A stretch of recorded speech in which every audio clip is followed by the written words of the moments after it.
Le secteur des transports est un des secteurs où effectivement les plateformes numériques attaquent assez fortement les acteurs en place.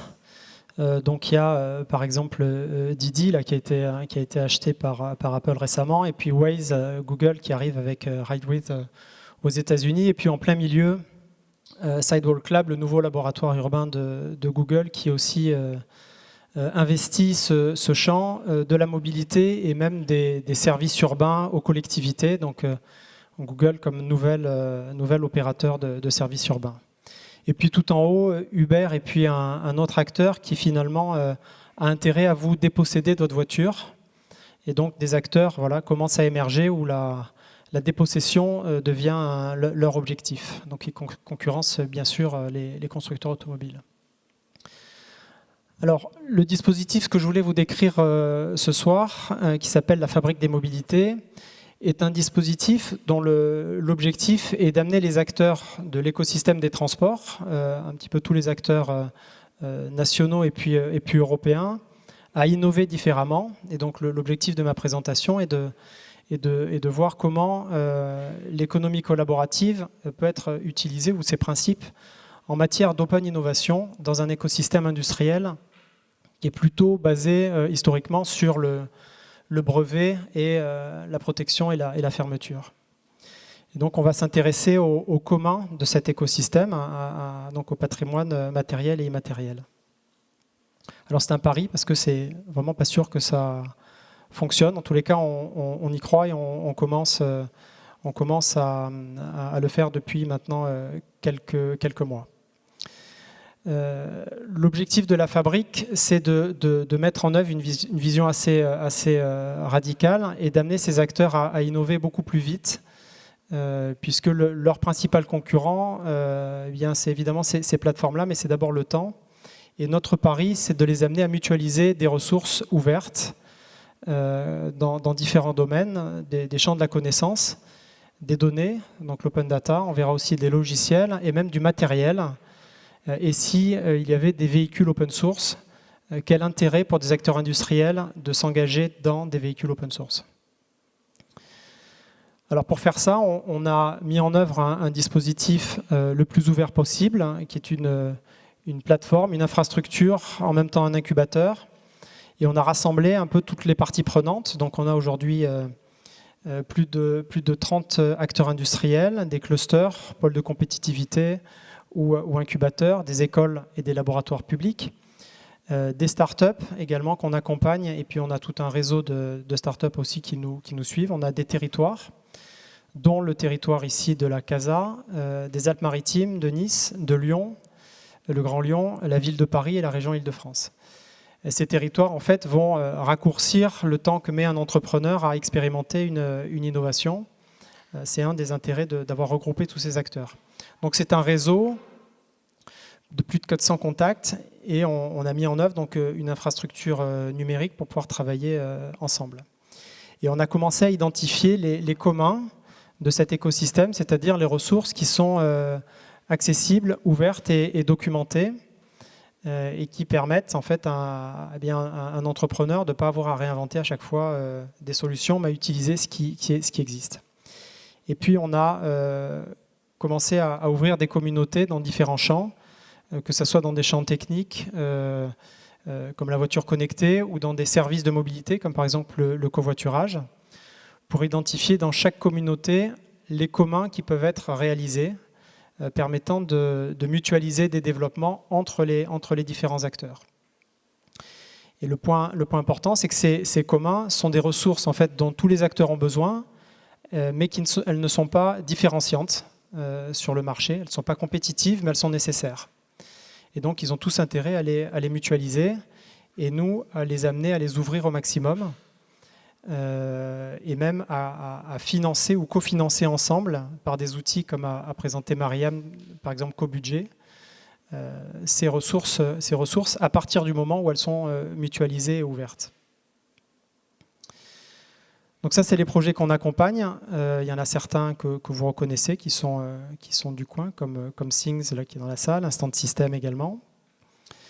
Et le principe d'accompagnement de ces projets, donc dans la start-up, des start-up dans la fabrique, c'est de les mettre en contact avec un réseau d'acteurs qu'on a vu juste avant et qui va donc apporter à la fois des territoires d'expérimentation, des réseaux, de l'expertise dans tous les champs à peu près qu'on peut trouver dans la mobilité, des moyens d'essai, des moyens de calcul, des laboratoires, des Fab Labs quand ils en ont besoin, et puis de la formation.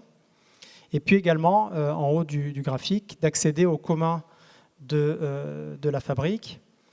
Et ce qu'on leur demande, c'est de contribuer à ces communs, voire de développer de nouveaux communs. Et donc les projets, quel que soit finalement leur futur, l'écosystème s'enrichit à chaque projet qui est accompagné au niveau des données, des connaissances, du logiciel ou du matériel. Donc on accumule en fait chaque projet accompagné, on capitalise et on le stocke.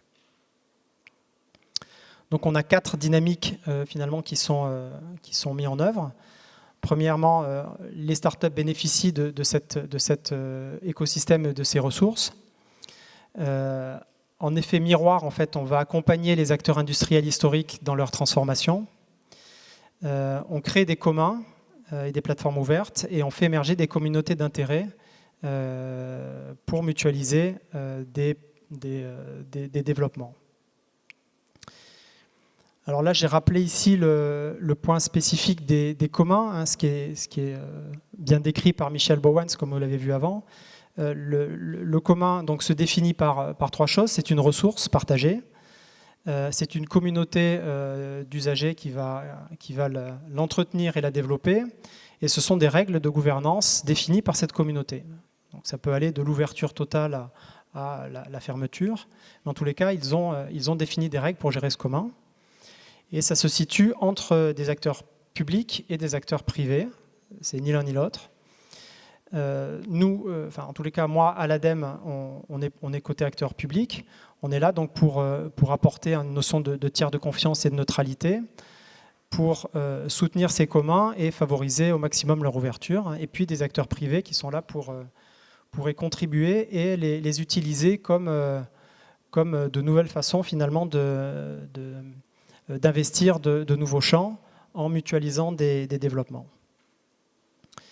Alors ce que l'on rajoute en plus dans la fabrique, c'est qu'on fait ça avec plusieurs acteurs en même temps. Donc là, chaque acteur est représenté par un rectangle. Chaque acteur a à la fois des développements qui sont privés, confidentiels, et puis jusqu'à des développements qui sont mutualisables. Et donc ce sont ceux-là que l'on va faire émerger et que l'on va ensuite essayer d'identifier entre plusieurs acteurs pour qu'ils s'accordent dans l'intérêt qu'ils ont à les mutualiser. Donc il y a ce travail-là à faire d'aligner en fait des intérêts qui sont a priori divergents, c'est-à-dire quand on leur demande, ils disent non, on est concurrents. Et donc il faut descendre dans les projets et là ils identifient les ressources qu'ils sont d'accord pour mutualiser. Alors les étapes qu'on engage aujourd'hui, c'est donc 2 étapes. D'abord, c'est de décrire cette démarche-là dans un wiki qui est documenté. On a un site qui est dédié pour indexer tous ces communs. On va commencer à les caractériser selon une procédure qui est un petit peu travaillée par les gens qui s'intéressent aux communs. Et puis, on va travailler ça dans 4 domaines, l'open data, les logiciels et le matériel, et puis les communs au sens large, et notamment le financement ou le cofinancement des communs. Et puis on va même lancer un appel à communs, c'est-à-dire qu'on ne finance plus un projet, mais on lance un appel dont le but est de financer uniquement des ressources qui sont ouvertes. Donc ça, on va lancer ça normalement à la fin de l'été. Et puis donc il y aura effectivement le Paris Open Source Summit là, le 16 et 17 novembre, où on va présenter en fait le récit un peu de l'open source dans le domaine du transport, sous l'angle des données, du logiciel, du matériel. On va avoir la veille un atelier chez Renault le 15 qui s'intéresse à l'open source pour travailler le matériel ouvert dans le domaine des transports. Qu'est-ce que ça veut dire? Comment on peut gérer ça? Et quel intérêt a un constructeur ou même l'écosystème à avoir un véhicule ouvert? Voilà, je vous donne le lien pour contribuer sur la fabrique. Merci.